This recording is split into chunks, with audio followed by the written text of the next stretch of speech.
the specific times in which Mr. Drink's vehicle, the Audi, and the other vehicle leave the gas station initially from the distance. This is something that may or may not come in, but that's what the purpose of those 5 minutes are. Okay. And then from here, what the testimony will be is Detective Hogan saw this video first. Tonight in a triple shooting in Decatur, police say they arrested this man, 26-year-old DeMarco Boyer. The shooting happened at the Texaco Circle K off Candler Road last month. A 41-year-old was killed in the shooting. 2 others were hurt. Boyer is being held without bond on multiple charges, including murder and aggravated assault. Police say he is the second person arrested in connection to this shooting. And we are back, y'all. Go ahead and hit that like button, y'all. We have a great video today. Today we are following up on threads left by 2 people that I've seen online. One is Tina, who you can see her X account here. She didn't tag me, y'all, but you know what? Your boy went in and tagged himself, because sometimes you gotta be your own tag team. Tina brought up the DeMarco Boyer situation, the DeMarco Boyer theme, and got your boy thinking, let's go back and let's see all the threads we can find on Boyer. And as you saw from the intro here, Boyer has been arrested in a separate incident that is not related to YSL, or at least not that we can tell, but you're going to see all of the information we can find about Boyer here. And also, let's get into this second thread here that a YouTuber brought up. He seems to think Boyer might have been the person in the third car. Now, I can't stamp that with approval because I don't know, but it's worth thinking about, right? It's worth thinking about, isn't it? And we want to definitely give him some shine so you can see his YouTube channel there. And y'all, as a little bit of a bonus, because we do have this theory that Boyer may be the third car, let me put this. I'm going to put this video here. Y'all take a look at this video. Somebody emailed this to me. Y'all listen up. I want y'all to reach out to me. Tell me the themes, the topics, everything that's interesting to you. So this was an email that I received. Y'all let me know what you think of this, okay? So I'm trying to give y'all some shine. So let me know what y'all want to talk about. We're going to talk about it. So this is some shine for one of the viewers who sent this video over. Let me know if this sheds some light on what you think might have happened to Shamel Drinks. And also, do you think this might be Boyer in the third car? Finally, y'all, at the very end of this video, there's a clip. It's not very long, but for your truth sleuths, there's a clip of additional video from the night of the drink situation, okay? So we have a lot, kind of like a hodgepodge of Boyer and some more drinks footage here for y'all. Now, before we get into the content, and we're getting right into it, don't forget we are a 20+ year paralegal program with internship. We give you the internship placement. It can be virtual. It can be in person. You can work in the legal field. You can help fight for people's rights. You can do personal injury. You can do bankruptcy. You can do anything you want, and we can help you. So if you're interested, go to careerparalegal.com. Go to careerparalegal.com, put in your information, and we will get in touch with you. So without further ado, don't forget to like, comment, subscribe, and let's get into it.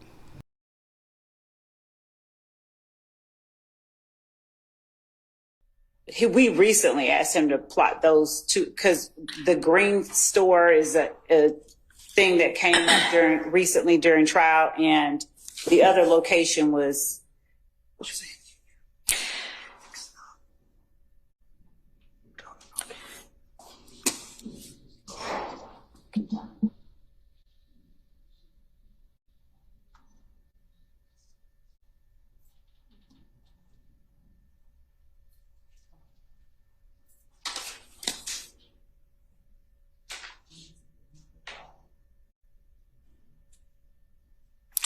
So we have 2 understandings of what the court is asking. So we're not talking about the plotting of those cell phone numbers. We're just talking about the Boyer cell phone records.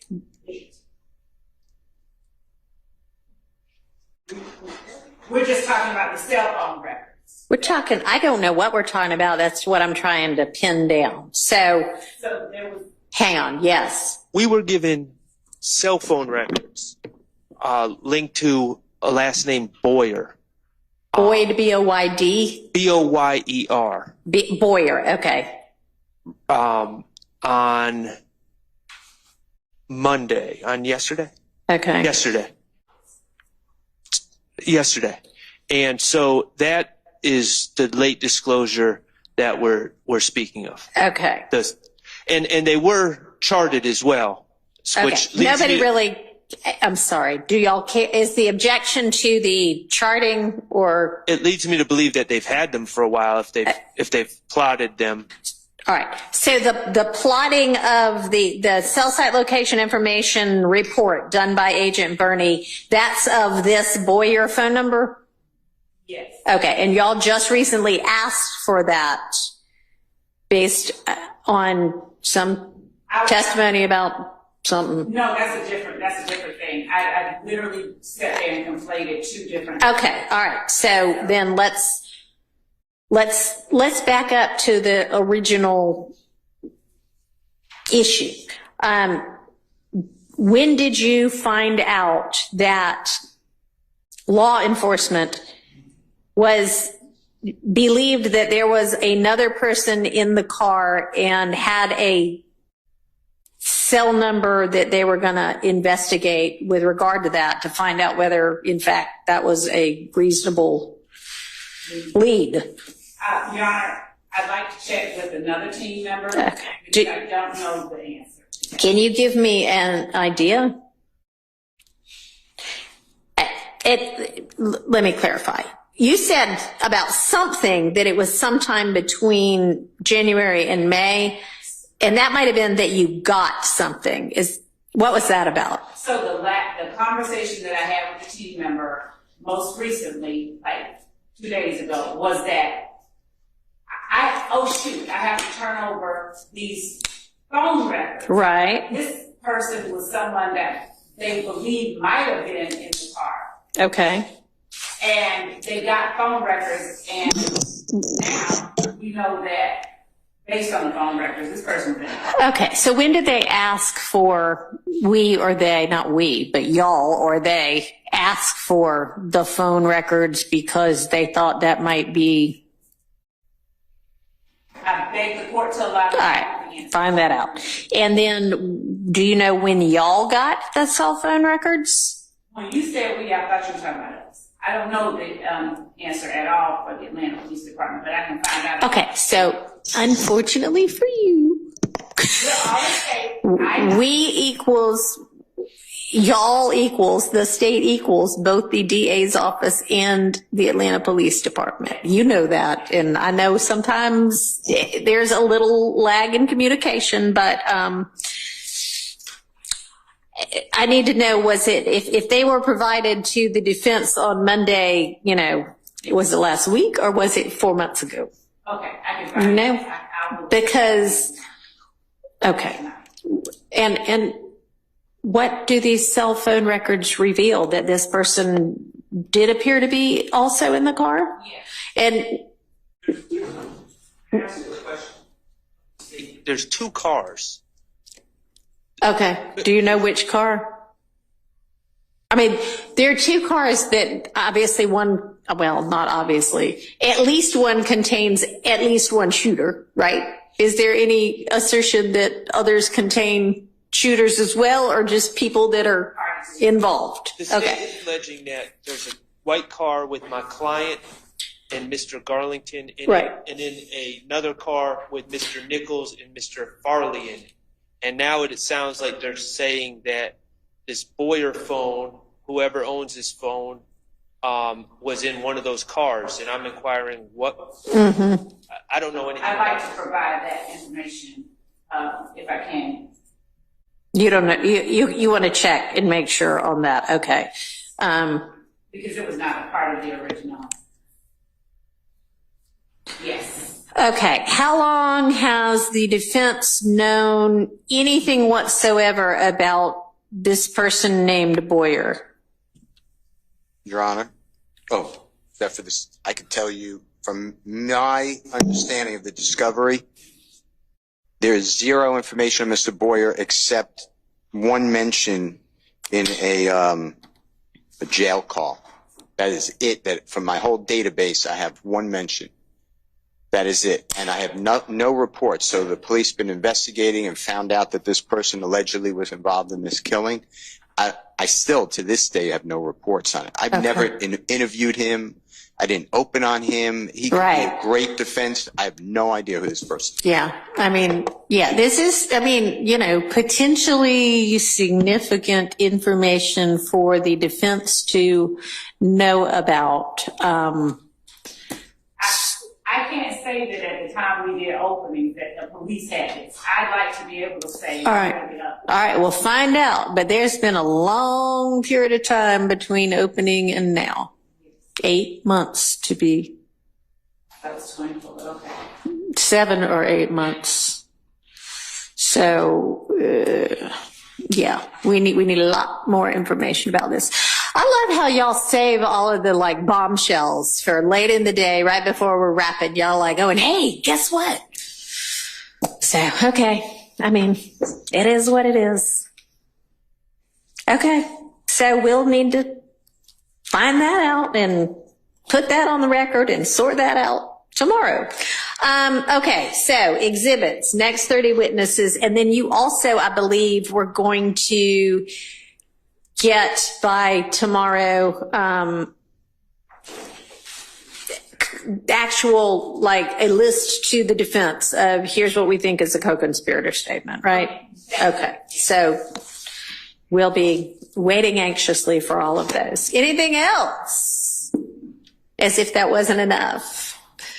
Your Honor, somebody I wrote down said that there are 3 Mr. Zachary statements. I have 2. Okay. And I might have misspoken. Did I misspeak? It's insane frequent. I agree with this too. Miss Love misspoke. Did Miss? I might have put a date wrong, but I'm talking about 2015. I think it was August 2015. I believe March 2017 in the proper. So I'm sorry.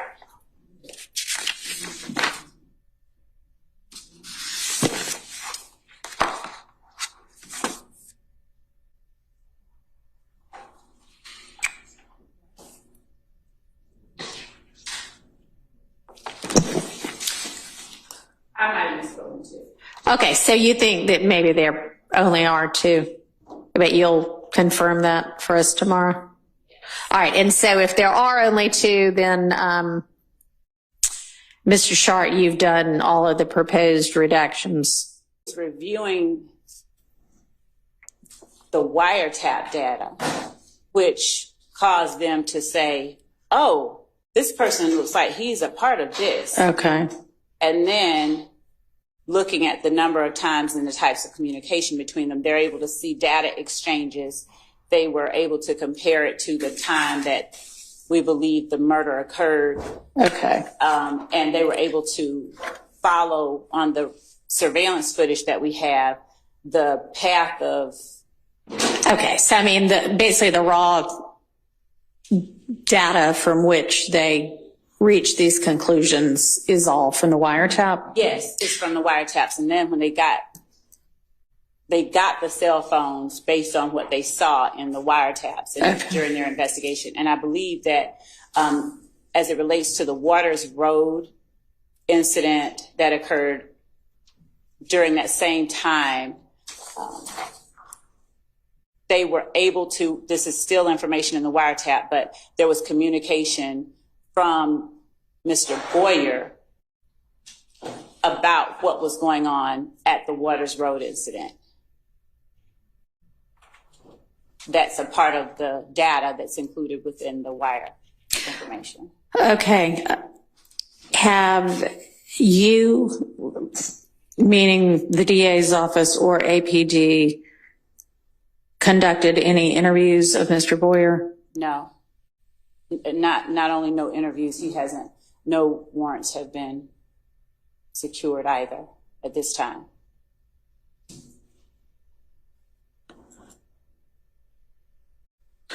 All right.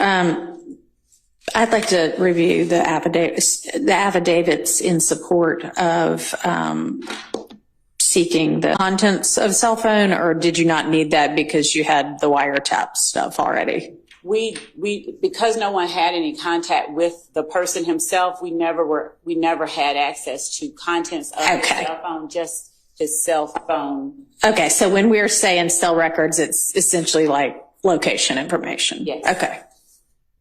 All right. So can you get me the affidavit in support of that, please, to review? Yes, sir, Mr. Sharp. Your Honor, regarding the state's assertion that we were put on notice about Mr. Boyer, there is a wiretap. That is true. We were provided the contents of the wiretap. That is also true. There's nothing in the wiretap. There's a phone number, which is what the state handed over on Monday, the contents of that phone number that shows contact through the wiretap. There was nothing linking that phone number to Mr. Boyer. I just want to make that clear. Okay, There's nothing that puts us on notice that Mr. Boyer is a person of interest or potentially at all involved or in contact with our clients in this case. And there was also, Mr. Harvey's also pointing out there was no raw data provided in the wiretap regarding the wiretap itself. Okay, I guess when I said data, I meant the information from which they formed those conclusions. I understand. We were aware of what numbers were calling what You numbers. just weren't aware that whatever this number is was connected. It's obviously somebody's, but y'all didn't know whose phone Correct. it was. And I can state in my place as an officer of the court on information belief that I've listened to pretty much all those calls. I don't recall in any calls in the wiretap where that number's involved anyone ever saying any government name that would put us on notice and say, oh, that's DeMarco Boyer's number. So we've been pretty diligent. Okay, so Ms. Love, Yes. what do you say about that? I'm not refuting the person's name. I'm talking about the phone number whose records we turned over being present and the content of his conversations and communication. Okay, so do you have the affidavit available? That's what I'm getting. Potentially by the time of the affidavit, but certainly by the time the cell records were secured in the fall of 2023, you knew that phone number was connected to DeMarco Boyer, true? That is true. Okay, so is there a way that the defense was supposed to have also known that that phone number was connected to DeMarco Boyer? If the court will permit me 1 second. Go ahead.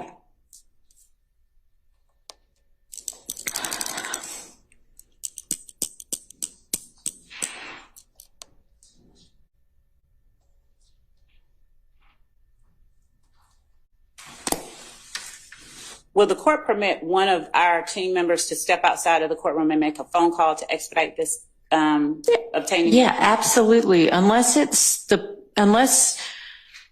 you are the one who needs to step out and you're the one in the midst of the argument, the rest of your team can do whatever they want to do. Okay?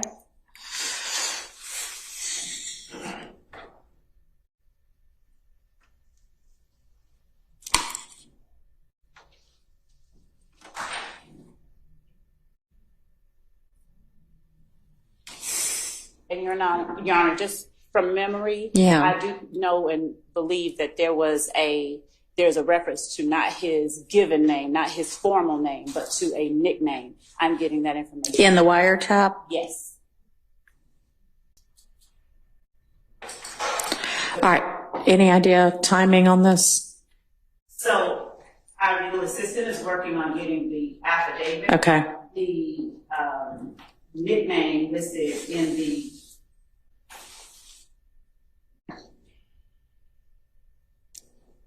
so the wiretap affidavit was served in discovery 2 on 8/22/2022. Yeah. So, we're just.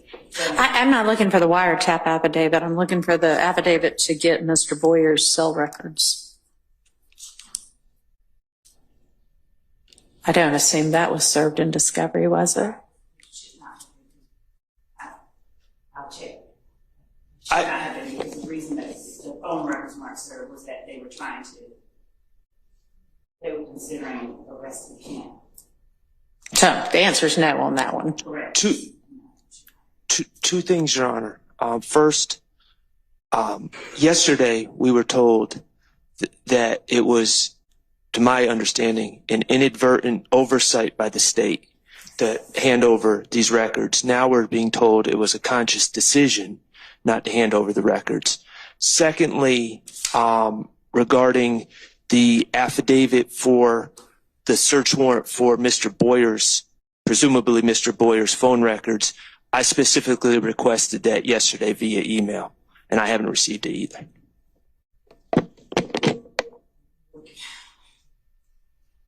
And I reached out to the investigator who got that last night. That person, I can provide information to the court and Mr. Sharp as to what is happening to the lady that on their end. Is there some reason that can't just be shared right here and now?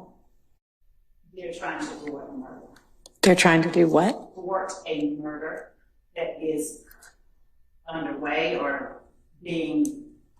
Okay, then seems they should pass off the responsibility for getting the affidavit to someone else. My legal assistant is looking for the affidavit. Did you in any way respond to Mr. Sharp? No, I didn't see the affidavit email. What we were trying to get last night was the information about the phone records. That's where I got part of what I provided to the court this morning. What I am waiting on is my legal assistant, because the person we were able to communicate with at the door said, the lead investigator said that the affidavit was provided to us. So the affidavit was provided to us as in, I don't know what. I'm sorry. Well, I mean, I would assume so. So we have it, we should have it to give to Mr. Sharp and to the court. I'm awaiting that to provide it to the court, Mr. Sharp. Okay, and so you didn't see the emailed request from Mr. Sharp last night that said, could we please have the affidavit in support of the cell record? I did not, and the court is welcome, Mr. Sharp is welcome to look at my email. I'm sure you get a lot of emails. I did not see that. I don't even know what time he sent it, but I did not see it. And I want to be very candid with the court. I sent this to Mr. Atkins because he was the one that sent the information. Okay. Well, that's why you didn't see it, Ms. Love, because it wasn't sent to you. It was sent to someone else. Because he was the one that sent us the phone records. And I want to be clear, and I think it's clear what I wanted, but my email said that I wanted to see the search warrant, which we haven't received either. Obviously, I meant search warrant and affidavit, but I did put search warrant. But we haven't received either. At what time did you send that? It was 1:53 p.m. So yesterday afternoon. Okay. Okay.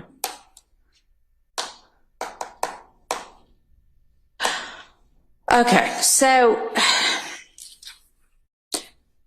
I understand that let me, I can't remember who just stood up and raised it, but whomever said that yesterday you said it was inadvertent, and this morning you're saying there was a decision made not to share this information with the defense because Mr. Boyer had not yet been arrested and APD was contemplating whether to secure a warrant, and I didn't want to alert him. So which is it? Thank you. They are both. I asked the court yesterday to allow me time to speak with team members. Right. And the information internally that I know is that when the phone records were initially secured, In the fall of 2023. yes, Okay. when they were initially secured, the thought process was, we're going to get this person arrested and indicted. Okay. As time went on, our team had the records, and as we advanced in trial, Do you know when the decision, if there was one, was made, okay, we're not going to get a warrant for him after all? I don't think that decision was ever made, because talking with the lead investigator who got the records last night, there is still frustration because they get permission to get the warrant, and their efforts have not yet been responded to. So they're waiting. That person wants a warrant. So there's not, the decision to obtain the warrant has not been abandoned. The Okay. efforts to obtain it have not been abandoned, but we are at a place where it occurred to team members that, oh wait, we have this, we need to give this over. And time progressed. It was in our possession. Mm-hmm. It occurred to team members. This is something we can't wait for a warrant or arrest on. All of that is true. And I would have to consult with our team to see when they asked that those records be plotted, because at that point, I know that would be something that, at least in our minds, we're thinking, we could use this, so I could get that date as well, the date that they were sent over to be plotted. But, Okay. Because, I mean, do you think that it's reasonable that at least by that point you should have shared that information with the defense? I think that when we're talking about realization and oversight, that at least at that point, if not sooner, at least at that point, that is when it was, oh shoot, I should have turned this over way earlier, at least by then. Mm-hmm. So initially there was this belief and understanding that there was this investigation that would lead to an imminent additional person charged. That has not occurred. And there was the realization that we have in our possession this data that we need to turn over. Are there any outstanding warrants for any other things for Mr. Boyer? Yes, I believe he has, not here.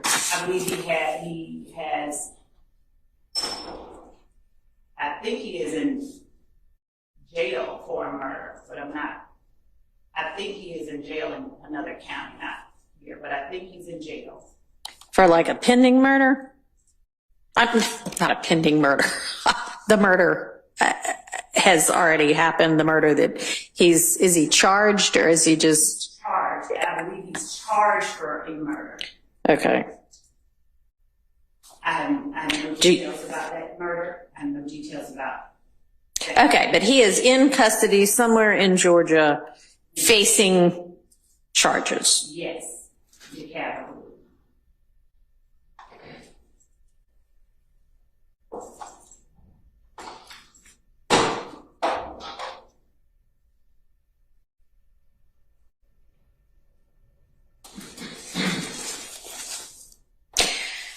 So, does the state intend to try to talk to him? We were not going to talk to him. Okay. Does the state intend to use this plotted out, whatever y'all got about his cell phone location at different times? No, unless, so no, not in this case. All right. And all the information you have, the state have regarding Mr. Boyer is inculpatory of these 6 defendants, or not all 6 of them, whomever is charged in the Thomas murder? In the Drinks. Oh, okay. Oh, okay. Which is something that other than your opening, which isn't evidence. Have you gotten to that point in the evidence yet? No, that would be likely the one of the last. Okay. All right. I feel like that was another question the court asked me that I did not answer. I don't know what it was at this point.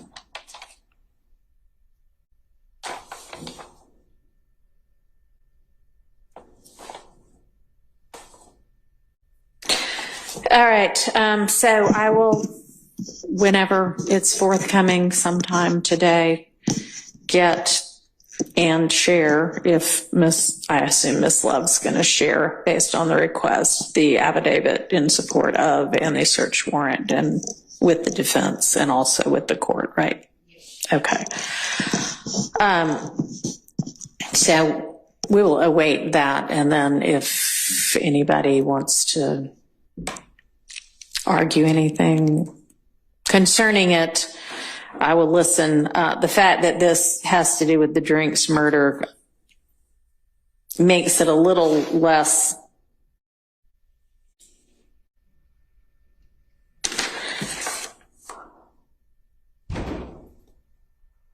well, strike that. If y'all want to say anything else after we get those, then I will entertain it. Okay.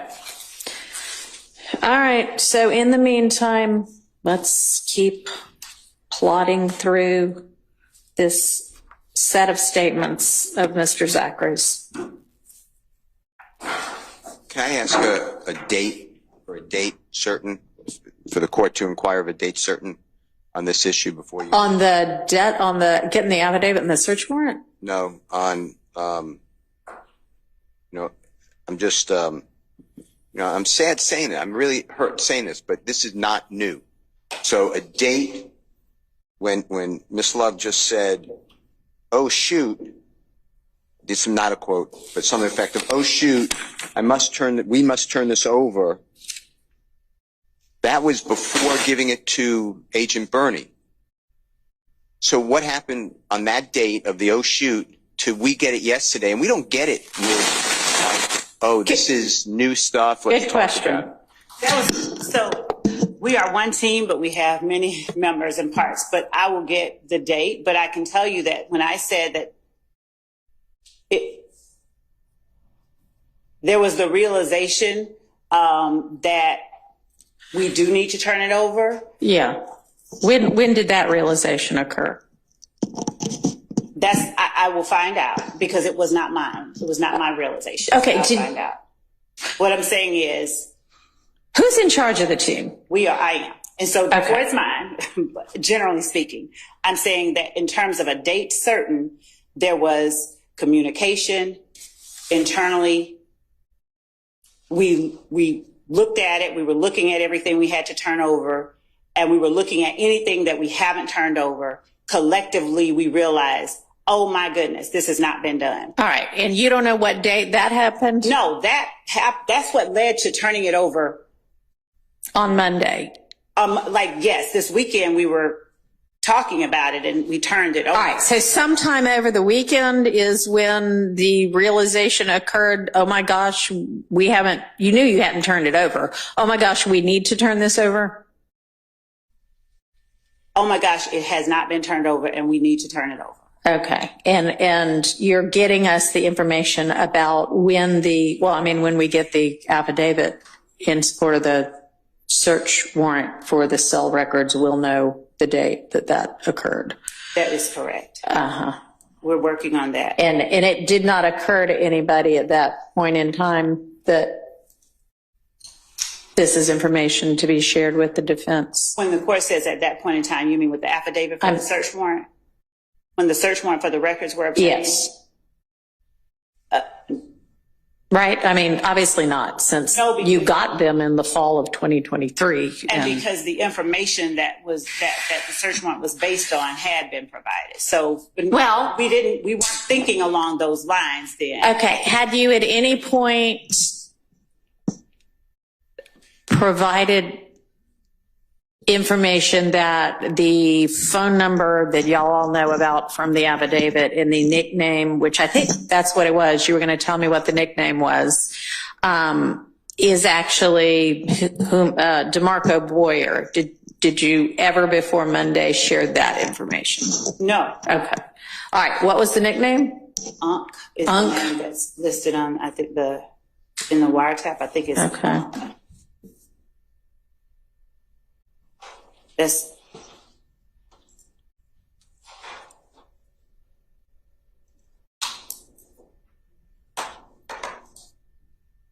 and I'm also seeing if there are any other nicknames associated with that number. There may be more than one. That's not uncommon. So I'm going to get all of them.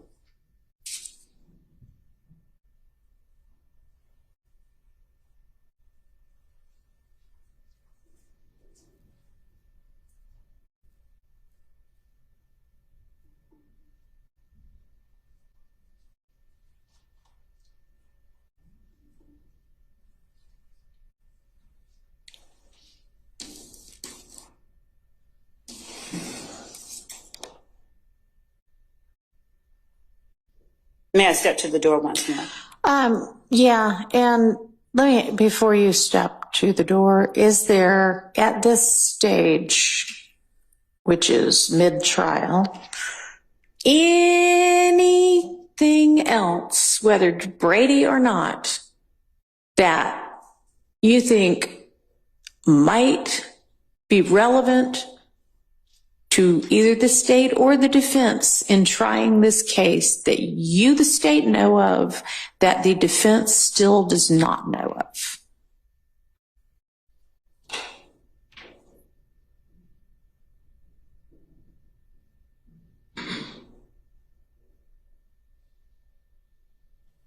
And you may want to huddle with whomever comprises your team, and y'all all put heads together and really, really, really think about that, and then get me an answer after lunch, okay? Can you do that? Okay. Yeah, we'll recess in place until you come back from whatever you're going to find out at the door now. Thank you.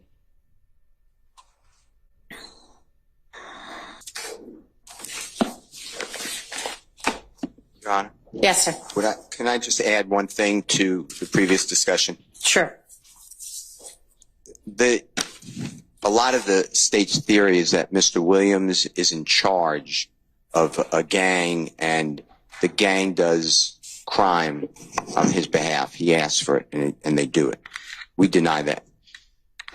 I heard the court say and I heard the prosecutor say that this is inculpatory, no exculpatory. Everything could be inculpatory or exculpatory. Okay. Can I just... Of course. I didn't say it's inculpatory. I don't know. Okay. I said the state, if I said that, I'm repeating the state's maintaining that it's only inculpatory. Okay, go ahead. I appreciate it.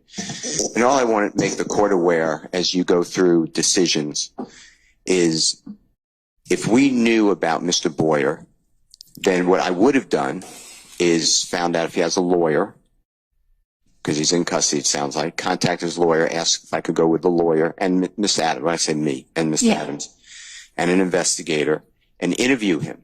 And he may give information that's very hurtful to me. He may give information that is very beneficial to Mr. Williams. I don't know.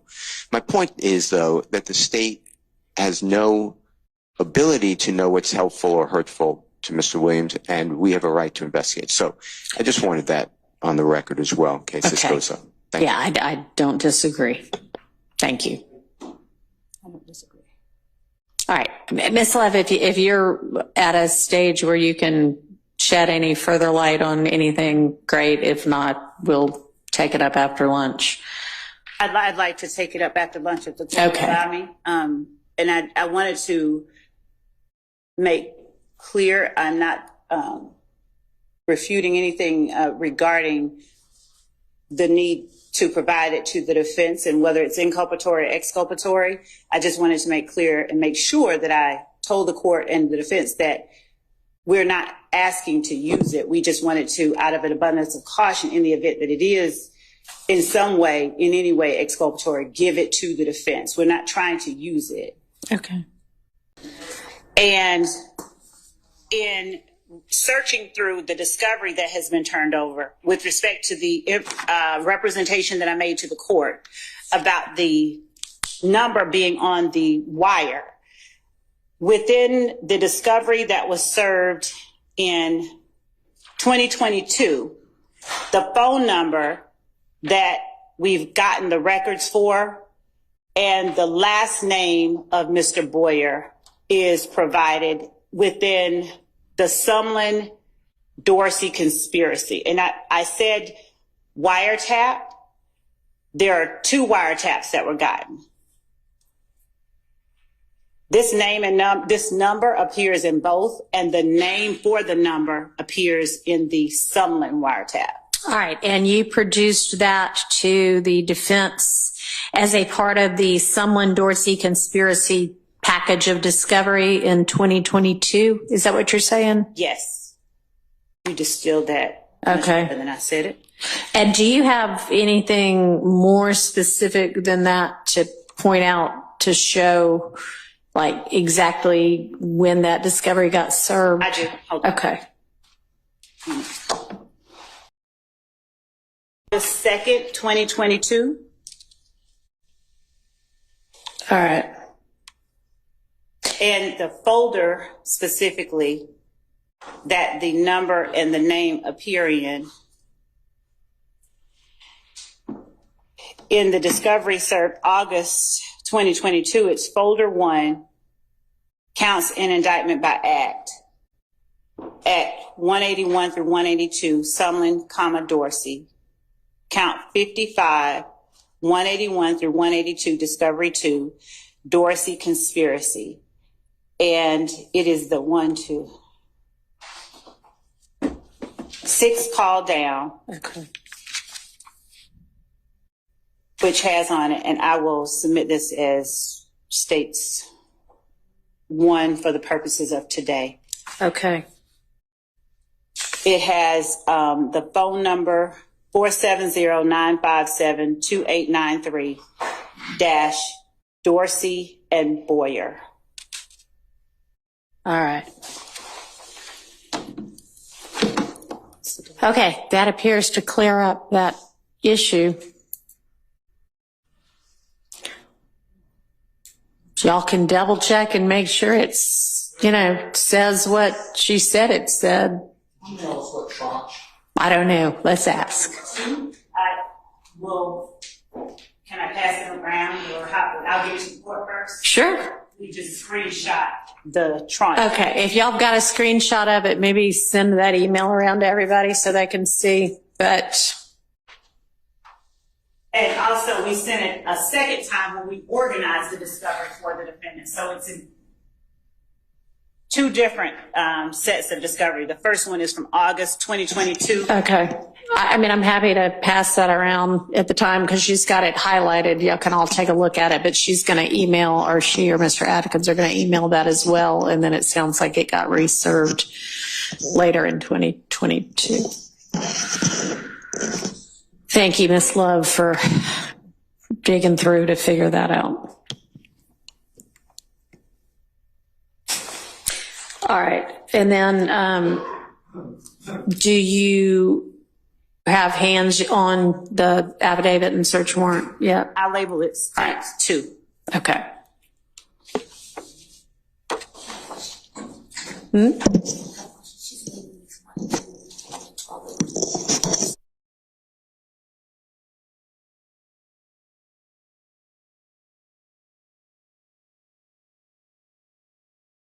I mean, I guess the court reporter is asking about the labeling. So yesterday we had a states 1 and 2, and we sort of had a motion, I guess, with regard to, I guess that was.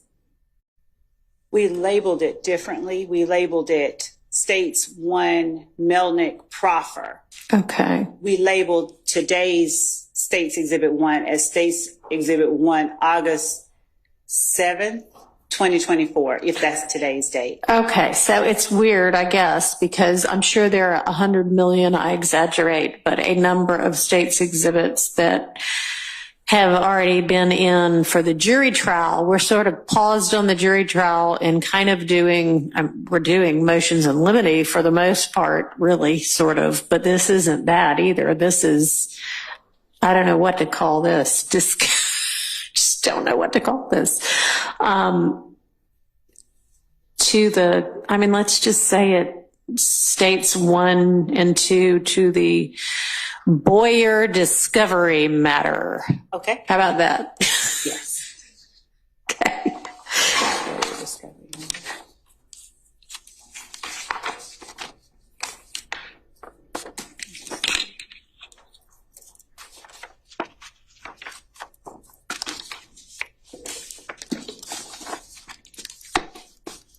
Can we get a staple?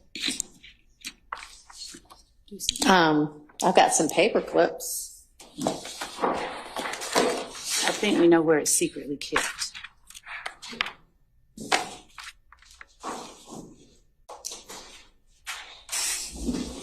And if not, just switch it up. I'm not stapler. A stapler? That's fine. Gotta give it back to you. Can I respond to what we're talking about? Yeah, come on up to the. I'm not sure if anything's being cured or. Well, I don't know. So let me first start off by saying that the discovery in this case, including, I call them dumps, whatever 1 and 2 came together, and all the different additions, 3, 4, all the way up to, I think there was 13 or 12.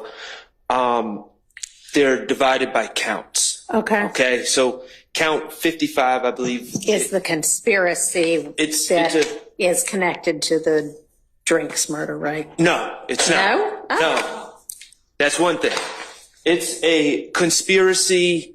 It's count 55 in this indictment, which involves The murder of Harold Clements, Well, he's not dead. right? it involves, well, that's not in this indictment. It involves What is in this I'm sorry. indictment? It's not a The count overact. against anybody. The count 55 is not a count against any of the 6 co-defendants on Correct. trial currently. Yes. correct. So it involves something completely and wholly unrelated from Okay. the Drinks Right. murder. True. Okay, I want to play for you. So I can show Your Honor the screen, but basically, if you click on that jail call, which I guess is Mr. Dorsey talking, it comes up on your screen. It says 0428-2022. I guess that's the date, 4/28/2022. And it says 2218. And then it says a phone number, 470-957-2893. And it says Dorsey and Boyer. Okay, it doesn't give a first name. It just says Dorsey and Boyer. Okay. There's no context for us to know who Boyer is. And this is the call that the state is saying puts us on notice that Mr. Boyer is somehow suspected and involved in the Drinks murder. Okay. This is the call, and I just All want right. to play it. Okay. Your Honor, Mr. Sharp, Your Honor, if I may just make one point of clarification. We did not represent and are not representing that the content of that call puts them on notice. What we're saying is that the wiretap, the content of the calls in the wiretap are the basis for our search at getting the records. That's Okay. what put us on And the connection to the Drinks murder, but it is this service of discovery that says, hey, that phone number from the wiretap is connected to the name Boyer. Is that what you're saying? That's what we Okay. It says Boyer, and it just says Boyer. And if you play this, I would like to be able to play Sure. this. This is a free call from You already know who this is. Shout it out. an incarcerated individual. That's Mr. at Dorsey. Cobb County Jail. This call All right. is not private. It will be recorded and may be monitored. If you believe this should be a private call, please hang up and follow facility instructions to register this number as a private number. To accept this free call, press 1. To refuse this free call, thank you for using Securus. You may start the conversation now. Oh, that's it. Oh, what the fuck going on? What the fuck, Blaze? I'm in traffic, so you gotta hit that. Alright, I get back at you. 2 guns. That's it. All right. So someone says, I'm in traffic, I'll hit you back. All right. And Okay, no, and Ms. Love's clarification is it's not that call that gives y'all that notification. It's the wiretap that gives you the notification, because the wiretap has all these communications back and forth between this phone number, 404-957-2893, and Mr. Garlington's phone number. And then it's this bit of discovery that Ms. Love just told us about that says, and that phone number belongs to somebody last name Boyer. Okay, but they say they're not using it in the Drinks murder evidence anyway. So that actually, I think, takes care of Mr. Williams' motion in limine filed very recently, within the last hour or so, I think, saying keep that out. Is that right? And I have to confess, I have not asked you that particular motion, looked at it myself yet. I'm just basing it on Ms. Persfield's review of it. Is y'all are saying we want that kept out, and the state's already maintaining they will not introduce it. And so, Yes. granted, but also unnecessarily so. Thank you. Well, I added not only case in chief, but in rebuttal for that, Mr. Boyer. And then there's a second part to it. We received on Monday, for the first time, Agent Bernie's expert report as to a April 26, 2015 shooting of Mr. Carter's tour bus. Okay. It's been referred before this honorable court as the Lil Wayne bus shooting. Okay. And the state has already put up, they said they didn't need to qualify Agent Racy. He's with ATF now. He's former detective in Cobb County. Racy, which is, I'm going to tell you, R-A-C-C-I, but I may have misspelled that. They've already put up painfully. It took days tracking phones. They have 3 to 4 different exhibits to your honorable court's right of your bench. They're against the wall, or they should be. I believe that's what they are. Anyway, the point I'm trying to make is now, for the first time, we're getting another expert. Okay. Never gave us this information before. And yes, I've had the records. I'm not complaining about that. But, you know, we look at everything and we test everything with our own independent experts. Okay. So I want that excluded too. That was in the motion as well. All right. So with regard to, that's two entirely separate, the issue, I realize, is way late discovery is what is being alleged. But we're talking about two different sort of pieces of evidence. So with regard to this Boyer plotting of the wherever the cell phone location is, the state has represented that they do not intend to use this. I'm granting the motion in limine with regard to particularly is at least this case in chief. But with regard to if it potentially needs to be used in rebuttal, at this point, y'all are on notice Yes, it should have been produced before now, but we're also, I would say, pretty far away from hearing any evidence about the Drinks murder anyway. I am not going to make a blanket ruling at this point that it can't come in and rebuttal either, because y'all got time. I don't know if it might need to be used or not. I don't know, but I'm going to leave that for another day if and when it does come up. Now, with regard to this second sort of chunk of information that's just been produced, Agent Bernie's analysis of what does that have to do with cell phones too, or just the incident? He's a cell phone expert, so that's what it deals with. Okay. It's As April to the, okay. So what do you say as to that, Ms. Love? Because if y'all have already presented your evidence, or what's your plan with regard to Agent Bernie's report and analysis? Your Honor, would the court permit me to address the first part regarding the Boyer records and tender the evidence, and then address Yes. the second Yes. part of the motion? Okay. So the state is tendering for the court's consideration states 2A Boyer records, which is the affidavit for the search warrant, and states 2B Boyer records, which is a search warrant itself for the cell phone records. And the court is correct. We stated earlier and state again that we are not attempting to use them in our case in chief. As well, Your Honor, I am marking as State's Exhibit 2C Boyer records. Mm-hmm.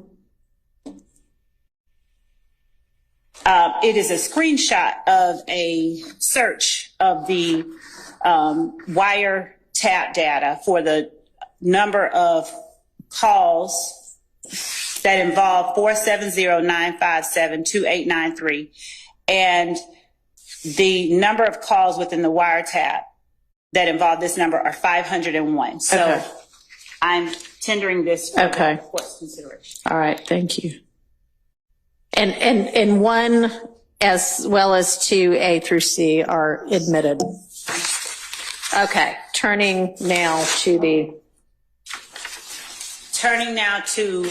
the Bernie set matter. of plots regarding the Little Wayne bus shooting, the data, the cell phone records, and their cell site location information was turned over, I believe, in July of 2022, if I am not mistaken. I'm almost certain that we turned it over in the first set of discovery that we served. So the data that the plots are derived from have been in defendant's possession since July of 2022.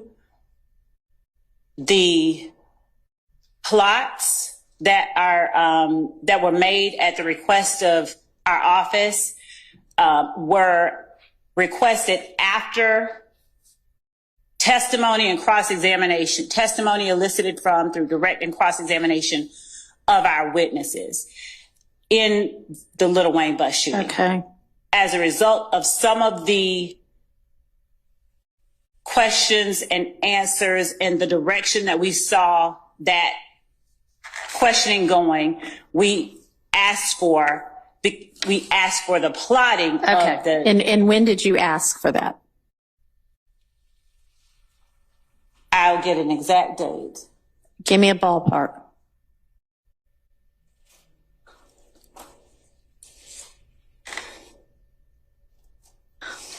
Hold on.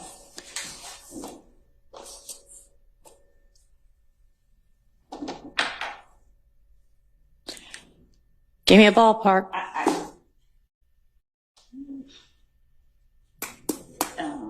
Well, when did these? In the last 6 months. That's the.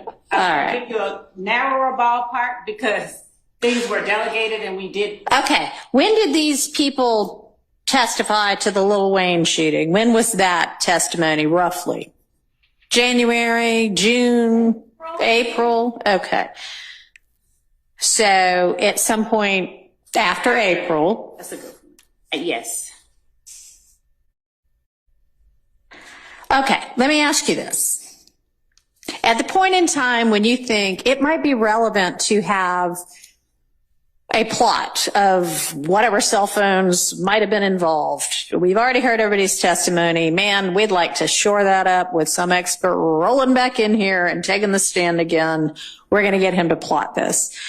Would it have been possible at that point in time to share with the defense, hey, y'all, we're going to have our expert that y'all already know about anyway. Go ahead and plot this too.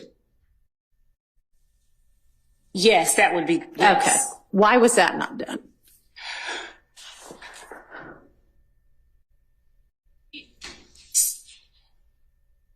So Bernie did not testify about these. He has. I know. Okay.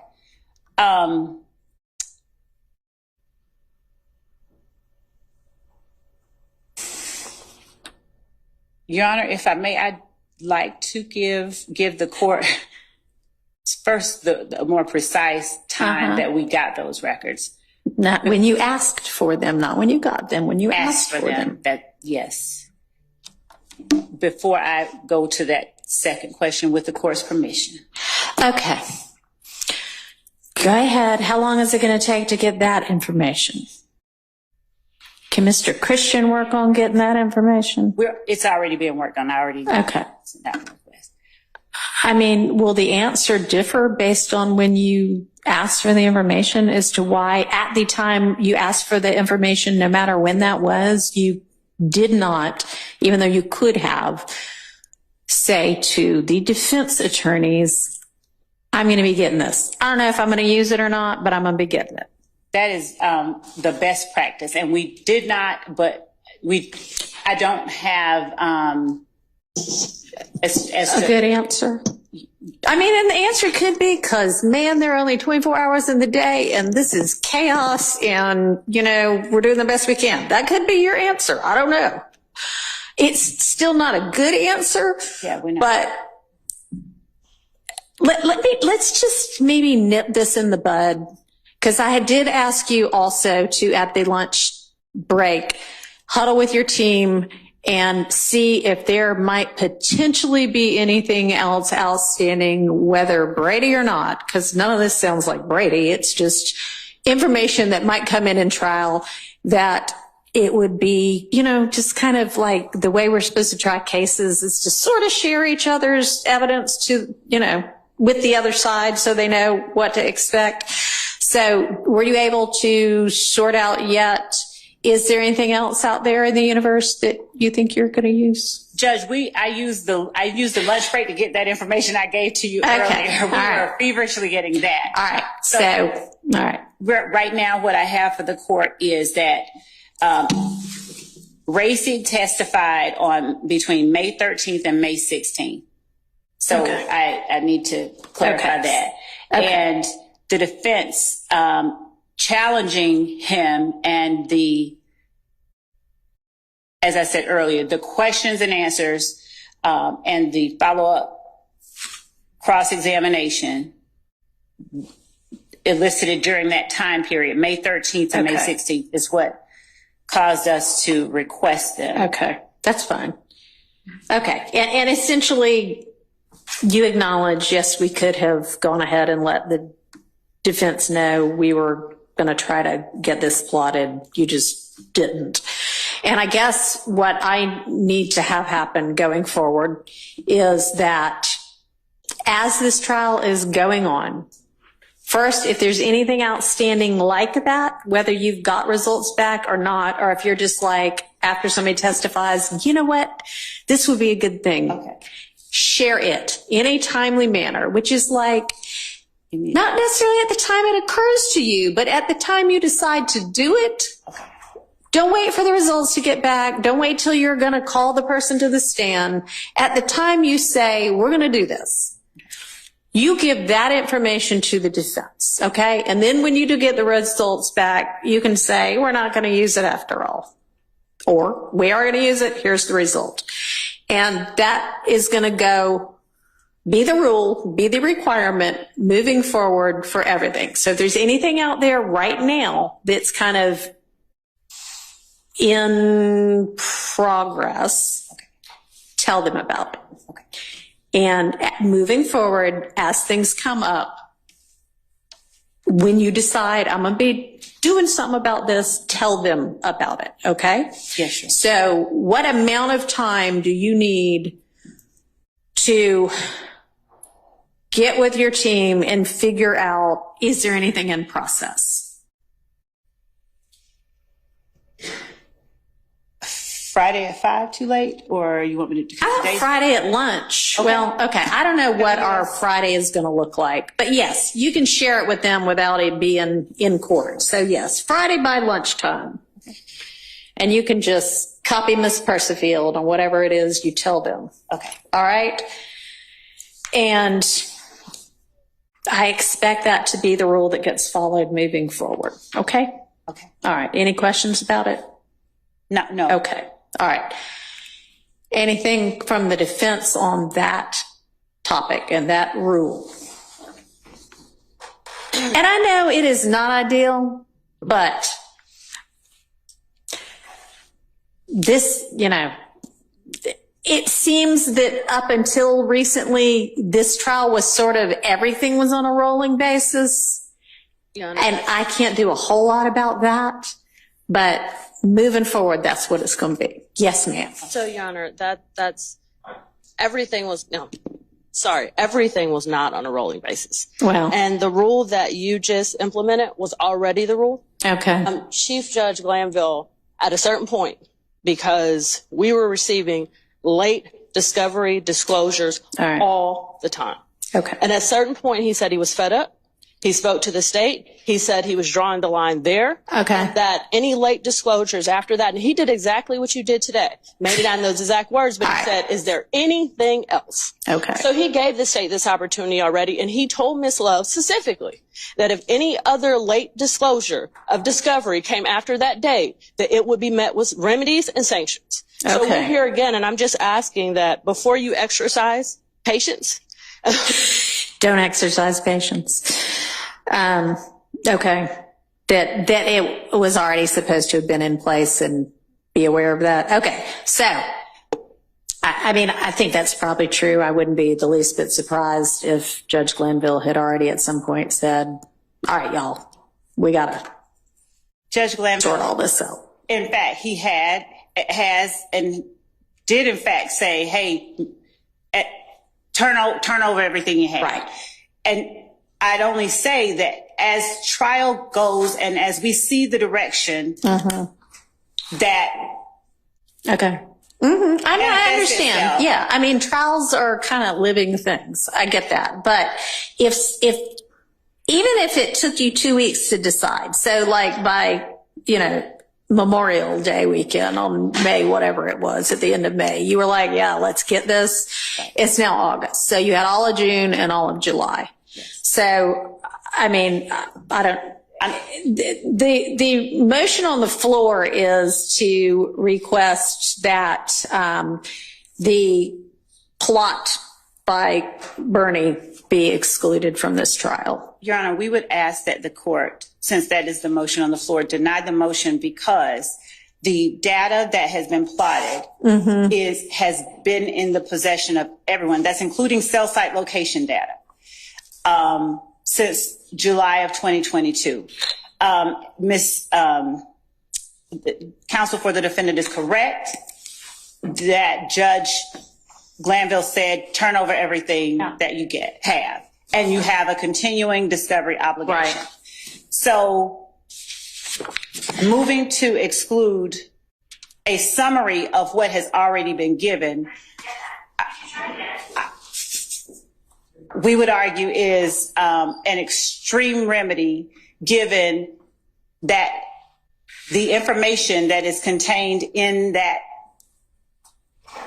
plot that was given to them has been in their possession since July of 2022. And this is something that we requested. I haven't yet even told, I don't yet even have the exact date that we received it back, but we did request it around May 23rd or shortly after that. All right. And the plotting that Mr. Burney did, is that with regard in the report that's come back? Is that in regard to the Donovan Thomas murder? No, the plotting that they're referring to has to do with the Little Wayne bus shooting. Oh, right. Y'all told me that. I'm sorry. That we put up the evidence of. All right. So have you had Burney testify yet? No. So when I see on your witness list that you've most recently provided to everybody that Burney is listed as your expert or not. I don't know if he's expert with an expert report and phone records for count 2, which is the dominant. Okay.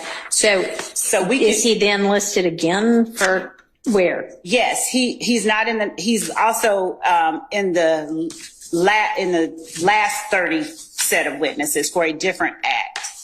And is that the bus shooting? The Chamel drinks. No, the bus shooting we've already put up evidence of. So are you planning to call him to say, and here's the plot of everybody for the bus shooting? No, what we did was we introduced Detective Racy to do that, but the defense challenged Detective Racy's ability to do that. Okay. And so for that reason, we had Agent Burney to plot them. Okay. Okay. So Gracie you had attempted the plotting through that witness? Yes, we had introduced. Okay. We introduced and attempted to introduce plots of various numbers. There were challenges to Racy's ability to plot various numbers. Okay. There were.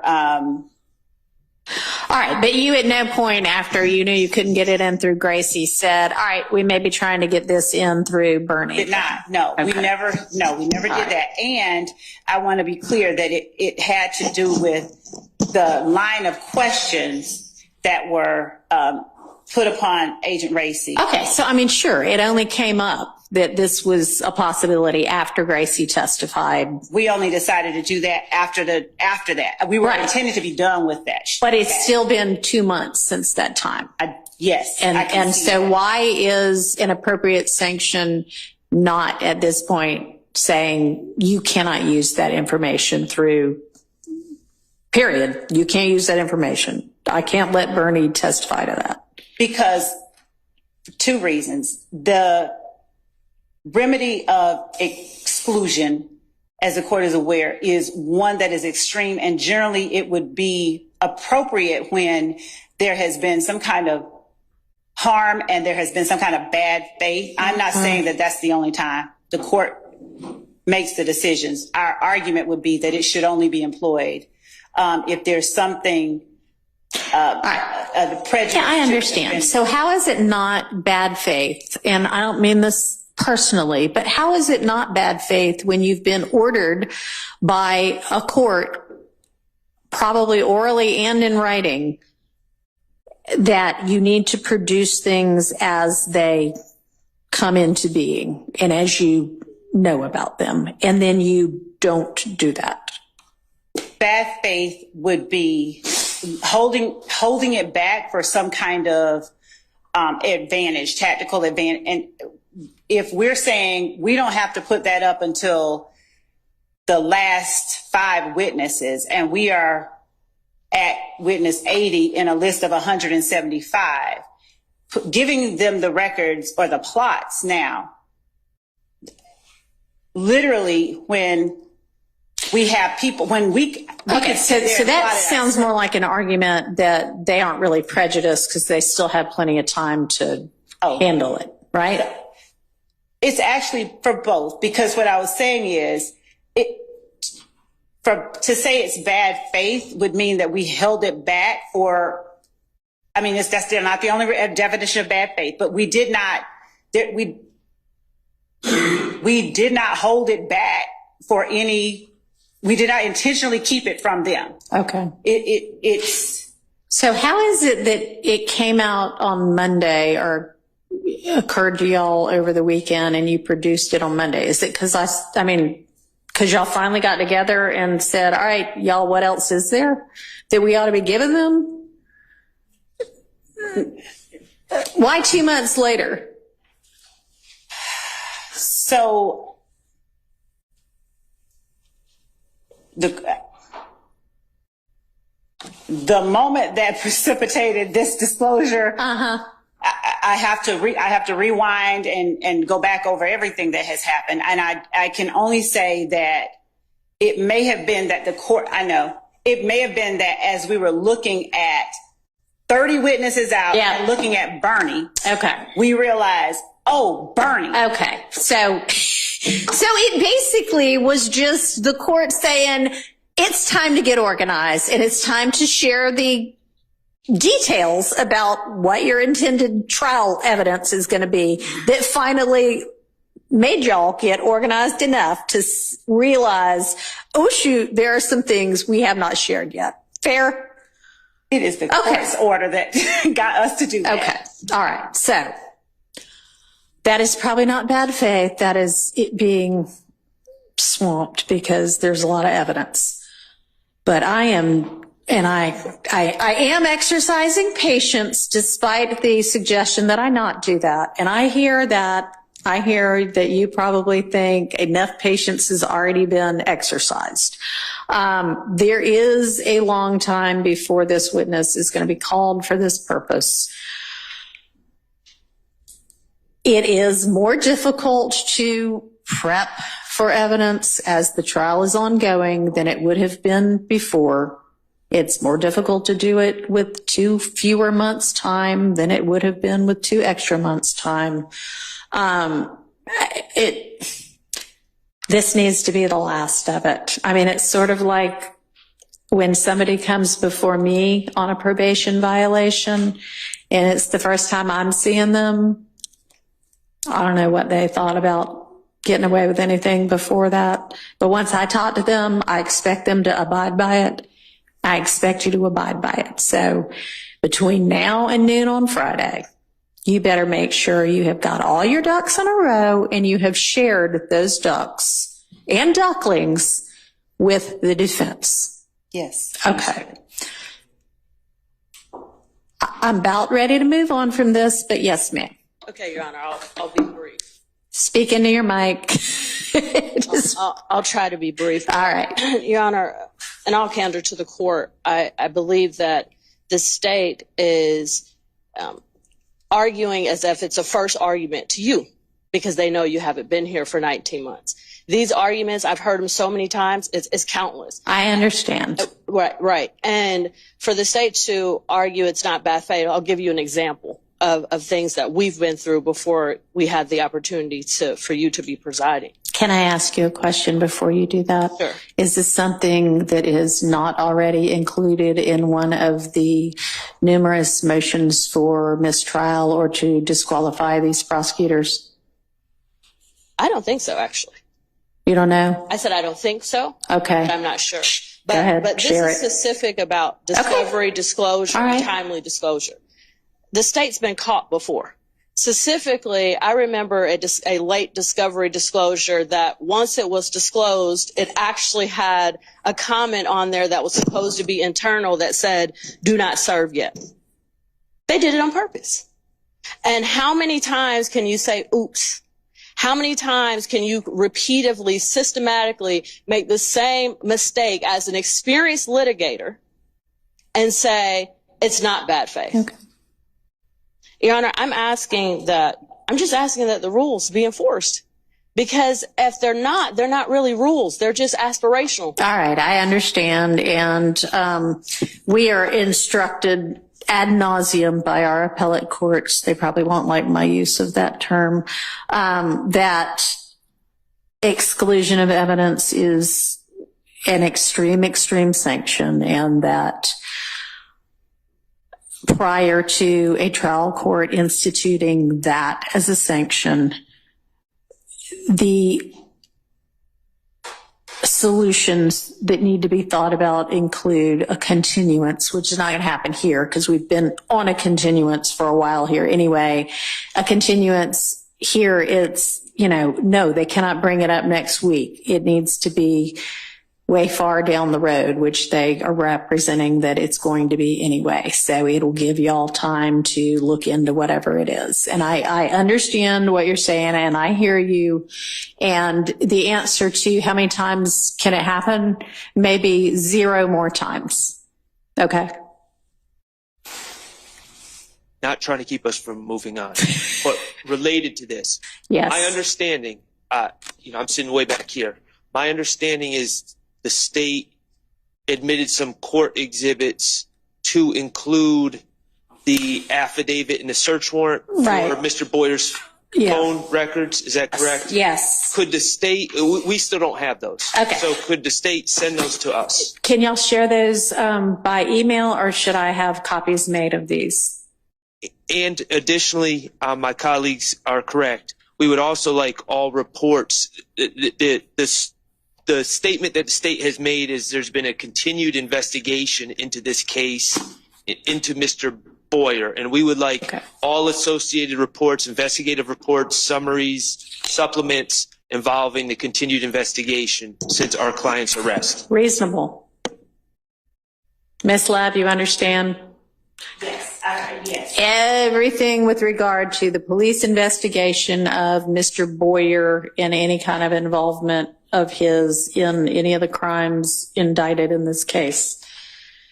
And let's ask for it before the end of the day and make sure you have it before, it should be by like sometime mid next week. And if it is going to be any longer than that, you let us all know why.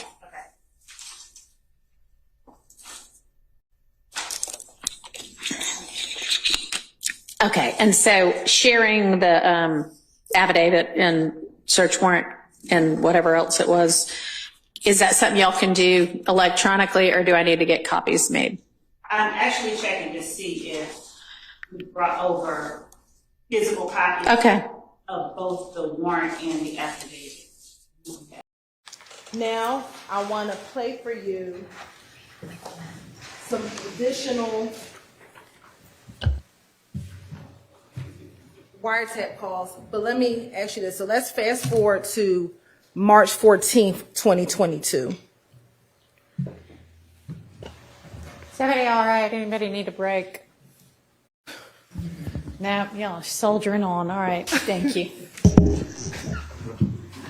I may take you up on that offer in about 10 minutes. On March 14th, 2022, did you at some point have the occasion to listen to any wiretap calls that were around March 14th, 2022 at about 9-something p.m.? Yes. Okay. And to your knowledge, do you remember when did you listen to those calls? Did you listen to them on March 14th or sometime afterwards? I believe sometime afterwards. Okay. And did you find anything of note to you regarding the calls on March 14th, 2022? The people that were speaking and some of the conversation that was being had. Okay. Now, when you listened to these calls, at that time, were you aware of the murder of Mr. Shamel Drinks? No. So you listened to the call before you were aware of Mr. Drinks' murder? I just don't know what call you're referring. I don't know. On March 4th, the calls that on the wiretap that were on March 14th, 2022, around 9:45 p.m. I could have, because, like I said, I have to go in and review all the calls, but sometimes we're a little behind on that. So you have monitors in there constantly, and then I'll go back on the back end and review and check them. I can't tell you. I don't believe I listened to them originally, but I did go back and review. Okay. After learning of the death of Mr. Drinks, did those calls become of more note to you after learning about Mr. Drinks' murder, specifically the calls around 9:45 p.m. on March 14, 2022? Yes. Okay. And why did it become of note to you at that point? Because those would have been the calls at or around the time the murder was taking place. Okay. And have you had an opportunity to listen to those calls in preparation for your testimony today? I have.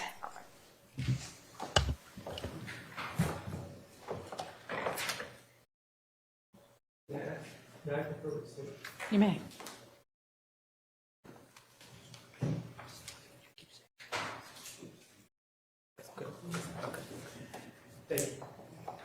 And I want to direct your attention to March 14, 2022 at around 9:59 p.m.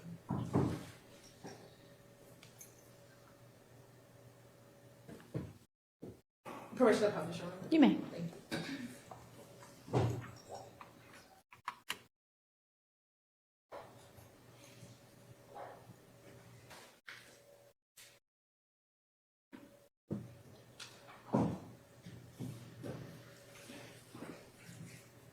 And before we actually publish it, with the wiretap information, does the wiretap content include location data? It does. And so are you able to see on the documentation with the wiretap where a phone call is when that phone call is being placed? The majority of the time, it's not always foolproof. Sometimes the location will blank out and you won't have a location, but typically you can click on the map icon and it will show you where the person whose phone calls are being intercepted is at that time. It'll give you an approximate location of what tower they're at, and it will show you an approximate radius of how close they are to that location. Okay, thank you.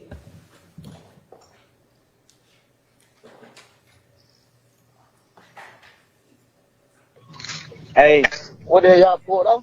Nah, call me on video. Hurry up. Call me on the video. Call it. Pick up.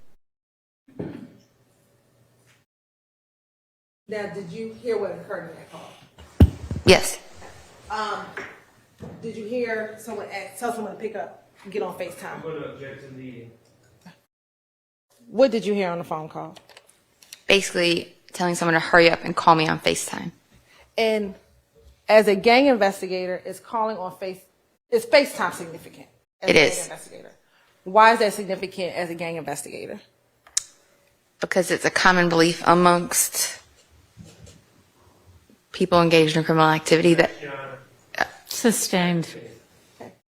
Have you heard, in your experiences, do you have knowledge of FaceTime? I do. And whether or not FaceTime calls are recorded?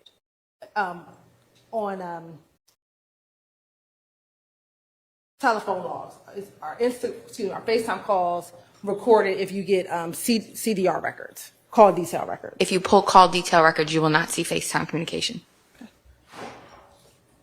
And in your experience in doing gang investigations, have you heard or seen gang members often want to speak on FaceTime rather than talking on the actual phone where their call details can be recorded? Often through my investigations, you will see that once criminal activity begins to be discussed, they will prefer to switch to FaceTime because FaceTime cannot be intercepted through a wiretap. And at about 9:59, is that when this call takes place, when someone says, hurry up and get on FaceTime? Correct. Are you aware of the time in which the surveillance video that Detective Hogan showed you? What time Mr. Jackson's vehicle was at the BP gas station? It should be right at 9:59 p.m. Right, it should be at the gas pumps or parked outside of the store at the location.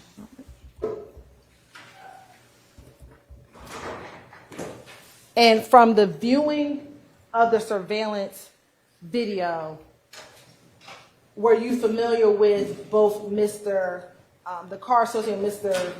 Stillwell as well as the car associated with Mr. Carmavius Nichols at the gas station around that time?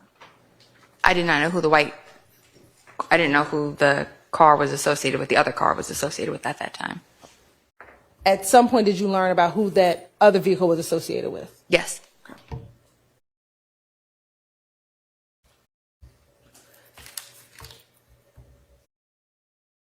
Now, when you met with Detective Hogan, were you aware if Demekion Garlington was at the BP gas station? I was not.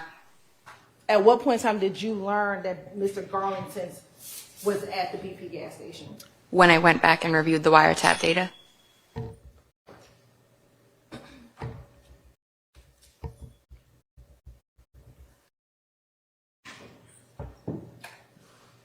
Based on your investigation, were you able to determine if he was in the white Audi?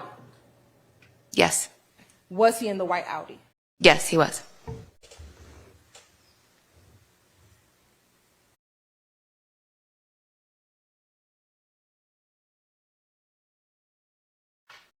Once you heard this phone call, were you ever able to do any investigation as to the phone number that made the call? We were. It was difficult to identify the phone number for a little bit. And did you eventually identify that phone number? Eventually, yes. Who did you identify that phone number belonging to? A gentleman by the name of DeMarco Boyer, who goes by Lil Co.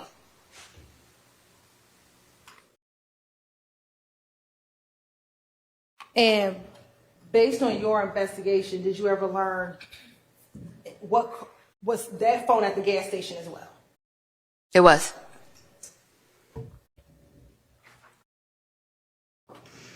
And based on your investigation, were you able to determine which car Mr. Boyer was in? Based on my investigation, Mr. Boyer.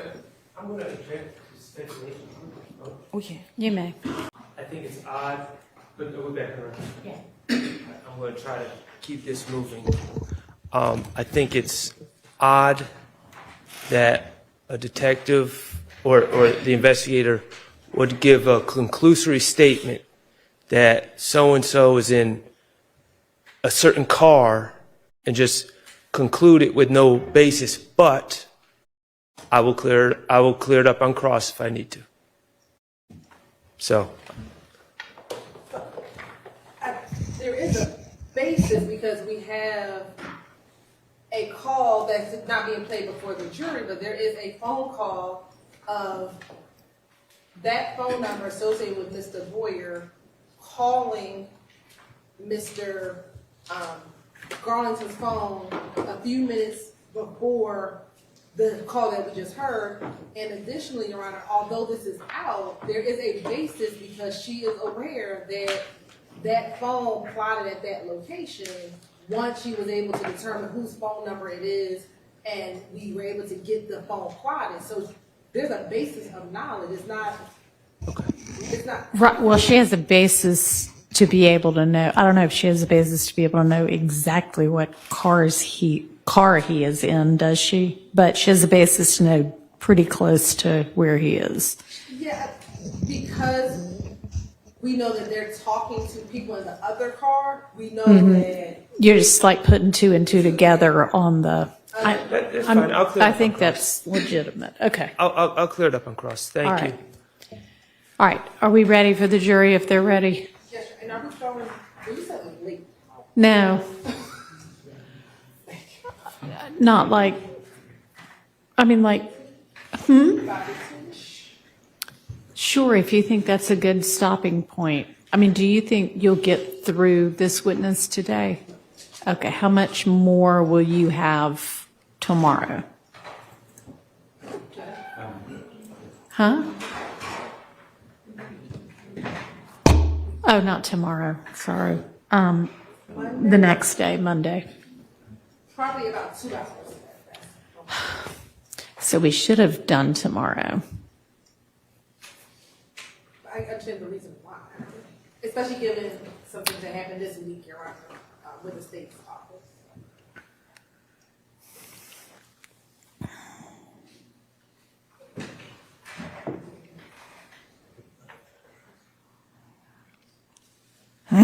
Y'all need to get better at your time estimates.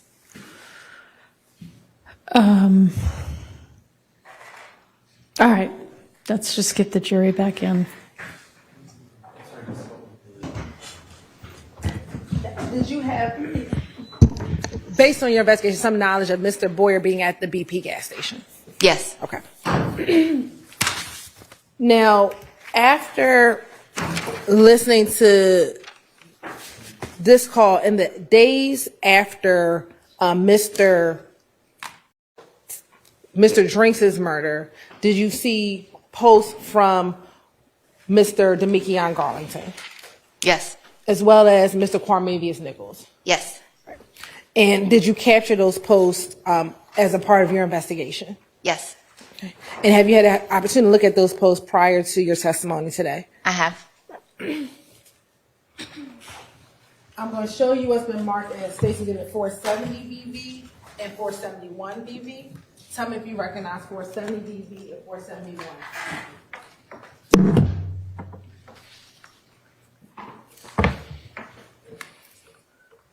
I do recognize them. And how do you recognize 470 BV and 471 BV? These are posts that I had captured during the investigation. It was my wiretap as part of the March 2022. And are those posts from both Mr. Garlington and Mr. Quarmavius Nichols? Yes. Your Honor, this time the state would like to admit 470 and 471 BV into evidence. Admitted. And permission to publish. You may.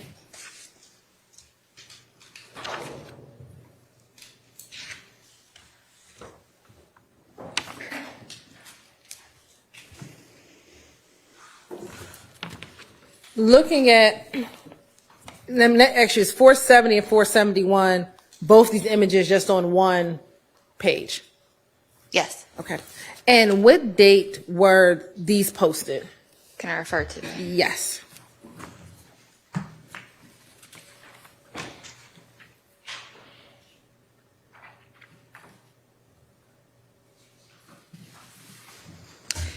They were posted on, or they were captured on March 15th at 8:20 p.m. And it says 33 minutes ago, so around 7-something p.m. on March 15th. And were both images posted on March 15th, 2022? Yes. And what does the caption say? We got y'all boys. And who is in both images? In the white t-shirt, you'll see Christian McMiller. And then in the black t-shirt holding up the watch is going to be Darius Ford. And was this posted by Demikion Garlington? It was. And is this the day after Mr. Drinks was killed? Yes.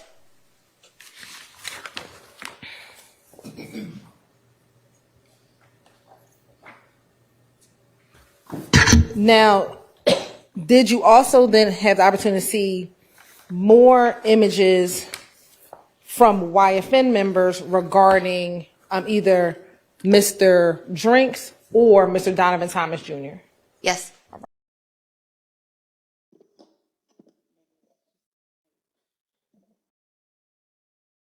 We'll come back to that one.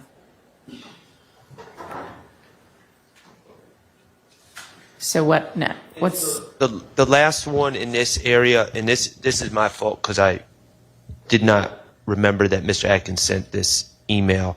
I couldn't find it in the discovery. It's Detective Grimsley. It's 5 minutes long. I can either, now that I see it in this Dropbox, I can either step outside and just spend 5 minutes to review it, or if we wanted to just watch it in court, either way, and then I can just. Where would I find it? It's in that same Dropbox. It's Detective Grimsley. Okay. And it's a longer video, but the state is only seeking to admit, I think, the first 5 minutes. Is that correct? Yes. All right, there's a whole lot in the Grimsley file, so. I can play the video, Your Honor. Well, or just tell me. So it's the VicCam video, Your Honor, and what those 5 minutes are. This is a Vic camera that is. Maybe just play it because I'm not seeing something that's obviously. It's just a lot of numbers. It's 7512. So in his folder, it should be a folder that says photos. Yeah. And then the second video, which is the MP4. I don't. You don't see I don't see it. So can you just play it for all of us? Yes.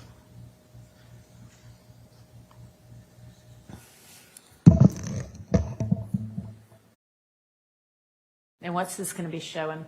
And like I said, I think it's probably simpler for me to just talk because there's no sound. Okay. But in this portion of the video, Your Honor, when you're looking from here, you cannot see it. But if you look to the far left of the screen, that's the BP gas station. Yeah. Where Mr. Drinks was prior to his homicide. Okay. And Detective Grimsley has the ability, even from this distance, I know it seems interesting, but he was able to see the specific times in which Mr. Drinks' vehicle, the Audi, and the other vehicle leave the gas station initially from the distance. This is something that may or may not come in, but that's what the purpose of those 5 minutes are. Okay. And then from here, what the testimony will be is Detective Hogan saw this video first. And because of this video, that is why he went down to the BP to actually get the actual surveillance video from the BP gas station and the other 3 locations, Your Honor. So the purpose of this video is to say that the detective saw this and it led him to want to go get more video? And that's all. And again, these are just, we put items in here where, that's what this video is. I'm trying to understand. So, Detective Grimsley, off of that video, and Ms. Hilton, I'm not coming at you. I'm trying to understand. Detective Grimsley, on this video, is able to look in the upper corner and see the cars leaving? I mean, you can see cars coming and going. I don't doubt that. But I mean, if the only purpose of it is... He's able to, and you can call him and question him because we talked about it as to how and why he's able to do that. But he is able to, yes. Okay. Well, I mean, just ask him those 2 questions, and if you even need to. Why do we need to get to what it is that he ultimately saw on a better... We are ultimately talking about the investigation because one of the defenses that some of the investigation has not been the best. So this is just all the steps that APD took in the initial part of this homicide in order to solve it. And so this was one of the steps, the investigative steps that they took in order to solve this homicide. I don't think that we need to be worried about that. So let's... Well, the state has the burden, so we have to worry about those things, Okay, Your well, Honor. then But I am going to rule that it is a waste of time under 403. And then if the defense wants to question, well, how did you know to go to the BP video and get that? Then you can play it. But otherwise, no. Next.